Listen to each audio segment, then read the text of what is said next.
We're getting Dawn of War 4. It's been announced at Gamescom. We just had an announcement drop, and a whole bunch of information has come out. So let's talk about it. It has been a big week for the Dawn of War series because we just got Dawn of War Definitive Edition, which came out last week. We've been playing it a bit here on the channel with some pros and cons about it, but overall, it's been a positive experience. Unless you need to rebind your keys. But I'm not going to get back into that rant. Drive me crazy. Dawn of War 4 is on the way. And the trailer got a big laugh out of me because there's a section in it where they're like, look guys, sync kills are back. If you haven't kept up with Dawn of War in a long time, Dawn of War 3 dropped a few years ago, and it was largely panned for a lot of good reasons. It wasn't a very good game.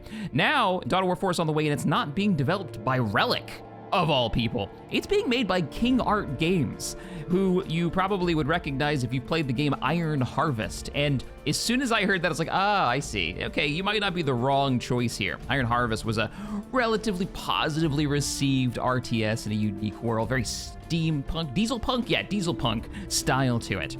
So, what do we know about Dawn of War 4? Well, Space Marines, the Orcs, and the Necrons, and the Adeptus Mechanicus are showing up on the release version. I say release version because there's already been rumors that Guard are going to be a DLC and that they're already in the game in the tutorial, and most likely, like all the other Dawn of Wars, the Astra Militarum is in the campaign throughout, which is how Dawn of War 1 worked too, and then later we got the Winter Assault DLC, which brought them as a full faction. But Space Marines, Orcs, Necrons, and weirdly, the Mars Boys, Adeptus Mechanicus, are going to be in.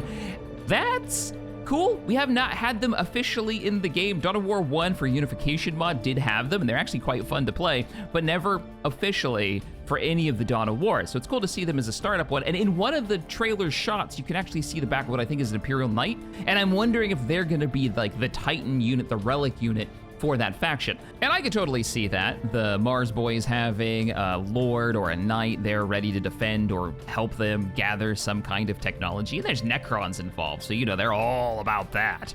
And when I say Relic unit, they're really leaning hard into Dawn of War 1's style of play, right? We have Requisition as a main resource, we've got Power as a main resource, and for all of the old school Relic games, you capture territory to gain more requisition so that you can purchase new units, you build up generators, or you capture slag generators to generate more power, which are all spread across the map. So map control is really important for building up, unless you're the Necrons, who, by the way, get the Necron freaking Doomstalker, which are very cool. These are the War of the Worlds style, like massive walkers with these big beams that fire out.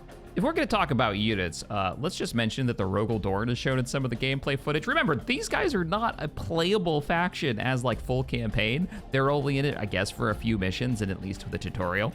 At least that's what the rumor is. But they got the Rogel Dorn in there for the Astra Militarum. So you guys are well on your way to giving us the Guard. So why don't you just come out and say, hey, the Guard are on the way and they're going to be a faction, huh? That would be lovely. I want to fight Orcs as the Guard. Something to note about all the gameplay footage is that there are no Space Marine buildings in any of the footage that I can see. Meaning, are we gonna see the Space Marines coming from space completely? Are they drop podding and flying in from their orbital fleet? Which kind of makes sense for the faction of Space Marines, the chapter that we're playing as. I love the idea of having completely asymmetrical gameplay, where most of the stuff that the Space Marines are building is literally just hot dropped or flown in, whereas units like, well, the Necrons would be waking up, so maybe they have to find their units through the map. I don't know. And all the buildings that we see seem to be Orcs, who are just spreading over the map like a plague, which, let's be real, is that not perfect for the Orcs, trying to take as much territory as they can by literally just building and consuming everything as they go? I'm kind of describing the Nids now more than anything else. And man, I would love to see the Nids as a faction. Look at the build cap on this, though. There are 300 pop cap. Now, we don't know if this is going to be per squad. I assume this is actually per individual model when it comes to infantry, and then we're gonna have increased battle cap requirements for something like building a vehicle or whatnot. In past Dawn of Wars, we've had a split build cap where you'd have vehicles on one side and infantry on the other, and then early game, you'd kind of choose which way you want to go. Do you want, especially Dawn of War 1, do you want mostly vehicles, or are you gonna go hard into infantry, trying to build both of them up? And you'd have to build buildings to kind of get that pop cap higher for each of them. Are we gonna see that with this? Well, we haven't so far in any of the footage, though we have seen hero abilities. We've seen experience for heroes and units, so we've got a little bit of that going on. And man, does this UI at the bottom, the unit cards, just scream, hey, we liked Total Wars, and so we're just gonna gank that? I'm not against it. It does have a vibe that I'm totally fine with. This works, though that right-hand side UI is a bit much. I do like that they explain, hey, this unit does this, they're good at this, all the unit abilities that they've got on hand. Unit abilities have been something that's been in since Dawn of War 1, so don't freak out and be like, it's becoming a MOBA, which definitely felt that way with Dawn of War 3. Unit abilities have been literally since the beginning. Being able to throw, frag grenades as an infantry squad. What we've seen so far in this is we got stuff like you can overload your plasma weapons, right? So they may or may not explode, but they do more damage, or having a hero that can instantly give a unit some experience to level them up so they get more health and a bit more attack power, or call it an airstrike, which is something that one of the well-known scouts from Dawn of War 2 is able to do, which is pretty cool. Though, I will say, don't kill him in the trailer, man. I am holding out hope that that is just bait and that they're not gonna kill my favorite scout from Dawn of War 2, but we'll see. Cyrus does not deserve that, okay? You leave my Cowboy Bebop hero alone. It's Steve Bloom who played Spike Spiegel in Cowboy Bebop. He does the voice. He does the voice in a lot of classic RTSs, by the way. You would have heard his voice, I'm pretty sure, as a Stormtrooper in Empire at War on this channel quite a lot. Another thing to note, I haven't seen any builders at all in any of the footage that we've seen so far, or any of the gameplay. If you notice, there's a whole build menu on the right-hand side, which is why that menu is so large, particularly for the orcs we look through here. It looks like you can click and choose where those buildings are gonna go, and then they throw them at the ground, as they should, in big old scrap piles that turn into structures, which is awesome, but it's gonna be interesting to see, okay, can we only build around capture areas? Does that mean we can only build in very specific places? Can we no longer put down HQs so we have that freedom of building? Because sometimes you'd want to set up a bunker and HQ as the guard to close out a choke point somewhere on the map so that you could build around it, putting turrets and stuff down because you're playing a very defensive army.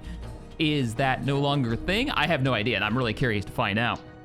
Since we're gonna have a campaign for each of the factions, so 4 campaigns, they said they're gonna have CG cutscenes to help tell the story, though I never had any issue with Dawn of War 1's and Dawn of War 2's, cinematic cutscenes that were built in engine. I thought those things were great and kind of part of the charm. But if we're gonna have these campaigns, are we going to see any kind of persistence from one mission to the next? Dawn of War, from Dark Crusade to Soulstorm, had a more conquest-like campaign, so you had a map, you'd move across, choosing where you're going to attack, and it had little story elements, particularly when you were going after stuff like a stronghold of a certain particular faction. It would have cutscenes and kind of tell a little bit of that story, but it was very vague due to the fact that they didn't know what faction you were going to have. They'd have a voiceover that was specific to your faction, but that's kind of about it. Though Dawn of War 2 had great continuation of your force strength because you were playing kind of an RPG where your character would level up, they would get gear, you'd customize how they play and what units you would bring in, but it was far more limited in the scope of how big your army would be. So I'd love to know what Dawn of War 4 is gonna do to bring in. Dawn of War 3 had nothing like that. It was literally just a linear experience, beginning to end. This is the story. Also, you're gonna be switching factions, which is not great.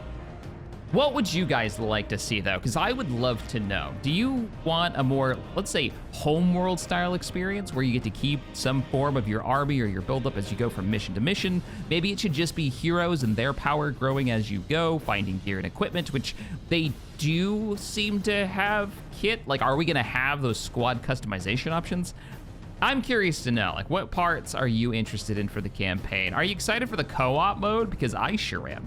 Co-op RTSs are fairly far and few between, and having one for Dawn of War is like taking the best part of Dawn of War 2 into the future, right? That's all I really want. Give me Dawn of War 1 campaign styles, particularly Conquest. I love me some Conquest mode, where you get more of a sandbox fighting over a planet, choosing where you're going to attack. I'd love to see them flush that out, right? An over map, basically, like a meta map. Think Empire at War Conquest mod. You know what I'm talking about. The new Terminator Conquest mode is another great example of this. We just started playing on the channel. I'd love to see that for Dawn of War, where we're playing it cooperatively and customizing our forces. Very, very cool. Anyways, guys, let me know what your thoughts are for Dawn of War 4. Are you interested in it? I'm going to keep covering it, of course, because this is one of my favorite franchises. We've been covering Dawn of War for over a decade now here on the XP Gamers. Thank you so much for joining me, and I will see you next time. Add the Imperial Guard quickly. They're my favorite faction. Bye!